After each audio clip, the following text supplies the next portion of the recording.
ఆంధ్రప్రదేశ్ రాజధాని అమరావతి అభివృద్ధిలో భాగంగా తుళ్లూరు సమీపాన ఏపీఎఫ్ఎస్ఎల్ నిర్మాణం అత్యంత వేగంగా జరుగుతోంది. సుమారు 5 ఎకరాల సువిశాల విస్తీర్ణంలో ఈ క్యాంపస్ను అత్యాధునిక హంగులతో తీర్చిదిద్దుతున్నారు. నేర పరిశోధనా రంగంలో సాంకేతికతను మరింత బలోపేతం చేసే లక్ష్యంతో ప్రభుత్వం ఈ ప్రాజెక్టును ప్రతిష్ఠాత్మకంగా చేపట్టింది. ఈ లాబొరేటరీ అందుబాటులోకి వస్తే DNA analysis, cyber forensics, ballistics మరియు టాక్సికాలజీ వంటి కీలక విభాగాల్లో పరిశోధనలు వేగవంతమవుతాయి.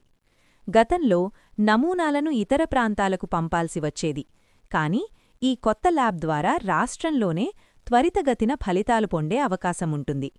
తద్వారా న్యాయ వ్యవస్థలో కేసుల పరిష్కారం మరింత సులభతరమవుతుంది. రాజధాని ప్రాంతంలో మౌలిక సదుపాయాల కల్పనతో పాటు శాంతిభద్రతల పరిరక్షణలో ఈ కేంద్రం కీలక పాత్ర పోషించనుంది.